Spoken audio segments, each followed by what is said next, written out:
Hello friends, नमस्कार। स्वागत है आप सभी का एक बार फिर से आपके अपने यूट्यूब चैनल स्टडी सर जी में। दोस्तों, आज मैं इस वीडियो में आपसे बात करने वाला हूं, आखिरकार फाइनल ईयर के छात्रों के साथ यूजीसी ऐसा क्यों कर रही है। तो आप यहां से देख पा रहे होंगे छात्र, यूजीसी और राज्य। यहां पर यूजीसी, राज्य और छात्र में जो घमासान मचा हुआ है उसका फैसला जैसा कि कल अर्थात 14 अगस्त को आने वाला है, और ये फाइनल फैसला अपने सुप्रीम कोर्ट, देश के सर्वोच्च न्यायालय है, वो देने वाली है।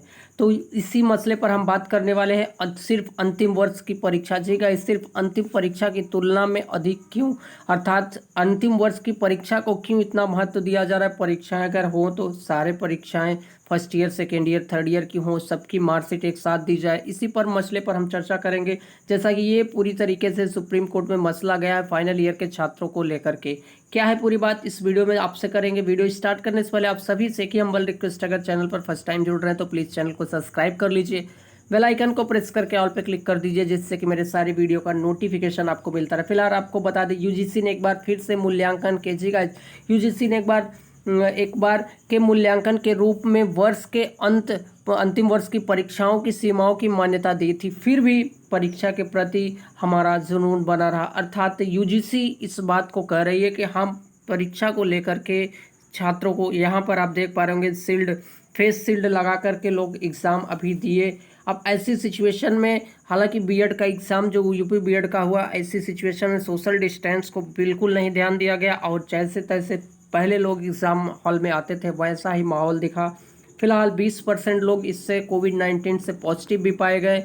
अब कोविड-19 का रिजल्ट पहले आएगा, जी गाइस, कोविड-19 रिजल्ट पहले आएगा, उसके बाद उनका बीएड का रिजल्ट आएगा। तो ऐसी सिचुएशन में अगर आपका फाइनल ईयर का एग्जाम होता है तो आपके साथ प्रॉब्लम बढ़ती चली जाएगी। फिलहाल बात करते हैं, सुप्रीम कोर्ट विभिन्न राज्यों के छात्रों की अंतिम वर्ष की परीक्षा से संबंधित एक महत्वपूर्ण मामले की सुनवाई कर रहा है।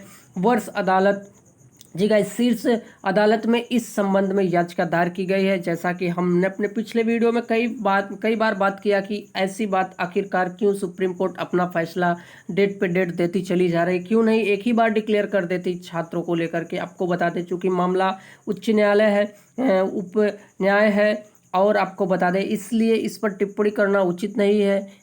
किसी भी मामले में यह लेख का उल्लेख नहीं कि यह लेख शिक्षा से संबंधित अधिक बुनियादी मुद्दों और शिक्षा पर कानून को उजागर करने का प्रयास करता है, जो वर्तमान बैच की याचिकाओं के कारण एक बार फिर से ध्यान में है। तो हम सीधे सीधे जो इस न्यूज़ में या इस वीडियो में सबसे मुख्य बातें हैं, हम पहले आपको वहीं पर लेकर चलते हैं, फिर इस वीडियो में आपसे थोड़ा डिटेल में बात करेंगे। आपको बता दें, यहाँ पर दीपा पुंजानी, जैसा कि मुंबई की वकील है, इनका जो छात्रों को लेकर के याचिका दायर की गई है वो क्या है पूरी बात हम आपको बता देते हैं, उसके बाद इस वीडियो में आपसे बात करेंगे। आपको बता दें, वह न्यायपालिका और नागरिक समाज के बीच संवादों और कानून, नीति, राजनीति और संस्कृति के बीच के चौराहे में रुचि रखते हैं। जी का दृश्य व्यक्तिगत है। जो ये बात इनके द्वारा कही गई है, ये सभी को लेकर के, जी का ये सभी को लेकर के एक बहुत बड़ा मसला है, देश के सभी छात्रों को लेकर के। ऐसी सिचुएशन में दीपा पुंजानी का क्या है पूरी बात, इस वीडियो में आइए हम डिटेल में आपसे बात करते हैं। गाइस, यहाँ से आप देख पा रहे होंगे सीधे सीधे यह मामला, जैसा कि 1976 में आपातकाल के दौरान भारत के संविधान में 42वां संशोधन किया गया था। अत्यधिक विवादास्पद संशोधन के विभिन्न विषयों में समवर्ती सूची रखा गया। ये समवर्ती सूची आखिरकार क्यों रखी गई, उसका सबसे बड़ा इंपॉर्टेंट रोल आज ही दिख रहा है, तो इस पर भी थोड़ी चर्चा करेंगे। इस प्रकार इन पर कानून बनाने के लिए राज्यों के साथ साथ केंद्र का भी अधिकार दिया जाए। इसी वजह से आपको बता दें कि समवर्ती सूची बनाई गई कि समान अधिकार दिया जाए और उसमें भागीदारिता आपके राज्यों की भी की जाए। लेकिन यहाँ यूजीसी जो फैसला ले रही है वो राज्य को न लेकर के केंद्र की शक्तियों का ही इस्तेमाल कर रही है। इस पर सबसे बड़ा सवाल उठता है। आपको बता दें, संविधान की 7वीं अनुसूची समवर्ती सूची, जी इस सूची नंबर 3 के आर्टिकल नंबर 25 में इन विषयों का अगर बात करें तो उल्लेख है। फिलहाल आपको बता दें, इन विषयों में से एक था, और इनमें उच्च और तकनीकी शिक्षा और चिकित्सा शिक्षा भी शामिल थी। प्रणाली प्रभावी रूप से राज्यों के पास अब केवल वही नहीं था, जब वह शिक्षा से संबंधित मामलों की बात करते थे। इसके अलावा आर्टिकल नंबर 25(1) की बात अगर करें तो कुछ आर्टिकल या कुछ आइटम, जैसा कि कुछ आर्टिकल नंबर के प्रावधानों के अधीन किया गया था। संघ सूची में संविधान की 7वीं सूची की बात करें तो इनमें से जो 66 जी का आर्टिकल 66 की सेकंड पद की बात है, उसमें भी शिक्षा को लेकर के बातें कही गई।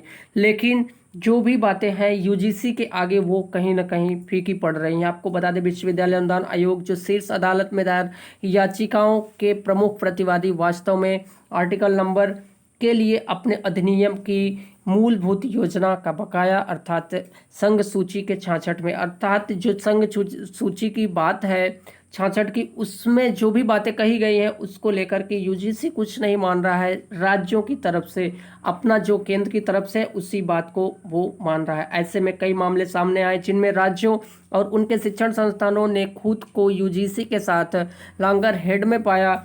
इन मामलों में आंदोलित मुद्दे मुख्य रूप से अनुमोदित नियुक्तियों, पदोन्नति और भुगतान से अधिक रहे। वर्तमान मामला बहुत अलग है, लेकिन यह संघवाद से महत्वपूर्ण सिद्धांत को जोड़ता है जो भारत के संघ को संभव बनाता है। लेकिन इस समय यूजीसी कानून को भी इग्नोर करके अपने फैसले को लेकर के अड़ी हुई है कि फाइनल ईयर के छात्रों को इन प्रकार उनको परीक्षाएं दी जाए। फिलहाल आपको बता दें, अब यूजीसी एनईपी अर्थात नई राष्ट्रीय शिक्षा नीति की जो है यूजीसी का स्थान अब एनईपी लेगा, नेशनल एजुकेशन पॉलिसी, जैसा कि ये न्यू शिक्षा प्रणाली है। अब यूजीसी खत्म हो जाएगी, एआईसीटी खत्म हो जाएगी, ये सब का स्थान केवल अब लेगी शिक्षा नीति अर्थात शिक्षा मंत्रालय उसका हेड होगा। अब जो नई शिक्षा नीति आई है वही उसका स्थान लेने जा रही है। जो सबसे बड़ी बात इस वीडियो में आपसे हम करने वाले हैं उस पर एक बार फिर से हम थोड़ी सी चर्चा डाल देते हैं। आपको बता दें, जो नई शिक्षा नीति है अब यूजीसी का भी स्थान लेगी। प्रस्तावित एएस जैसा कि HECI सभी अपने अतिव्यापी नियामक ढांचे के साथ सब कुछ उलट कर देने के लिए तैयार है, जिसमें अकादमिक स्वतंत्रता और संस्थागत स्वायत्त लगभग न के बराबर होंगी। HECI के पास अनुदान देने के लिए शक्तियां नहीं, क्योंकि यह यूजीसी का प्रमुख आदेश में से एक था। विभिन्न चीज़ों के लिए अनुदान आयोग दिया गया है। अनुसंधान एक महत्वपूर्ण क्षेत्र अर्थात यूजीसी अपनी कार्यप्रणाली को लेकर खासा चिंतित रहा है, लेकिन प्रस्तावित HECI शायद ही बेहतर विकल्प के रूप में दिखाई दे रहे हैं। अंततः यह यदि शिक्षाविदों के बजाय यह व्यवस्था बाबुओं द्वारा समाप्त कर दी जाए और जो स्वयं अपने मंत्रियों के प्रति जवाबदेह होंगे, वे विविधता और शैक्षणिक उत्कृष्टता दोनों गंभीर जोखिम में है। समस्या खत्म हो गई, लेकिन ऐसा प्रतीत होता है कि कठिन चुनौतियां सामने हैं, परीक्षाएं इनमें से सबसे कम है। तो आप सभी को बता दें कि जो यहाँ पर बातें कही गई ये बिल्कुल सही है। कहीं ना कहीं कठिन चुनौतियां सामने हैं, लेकिन परीक्षाएं इसमें से जो भी मुश्किलें हैं परीक्षा को लेकर के वो बिल्कुल कम सा नज़र आ रहा है। जहां कोविड का कहर कम पड़ रहा है, लेकिन छात्रों के साथ एग्ज़ाम को लेकर के वो फर्स्ट प्रायोरिटी बन रही है। लेकिन आपको बता दें, ऐसा होगा या नहीं ये कल के डिसीजन में डिक्लेयर होगा। तो आज की तरफ से जी गाइस, आज जो यूजीसी की तरफ से लेटेस्ट बातें थी हमने आपको बताया। यहाँ पर जो समवर्ती सूची की सबसे बड़ी बात थी उसका भी उल्लंघन राज्यों के साथ जो दिया गया प्रावधान उसका भी यूजीसी नहीं मान रही उस बात को। फिलहाल कल की डेट का हमें इंतजार रहेगा। जैसे 14 अगस्त को कोई डिक्लेयर फैसला आता है हम आपके लिए ज़रूर लेके आएंगे। तो इस वीडियो में इतना ही, आपके कमेंट का इंतजार रहेगा। तो गाइस थैंक यू लास्ट तक आप सभी का वीडियो देखने के लिए। मिलते हैं नए वीडियो में एक नए नोटिस एक नए गाइडलाइन के साथ। थैंक यू, जय हिंद, वंदे मातरम।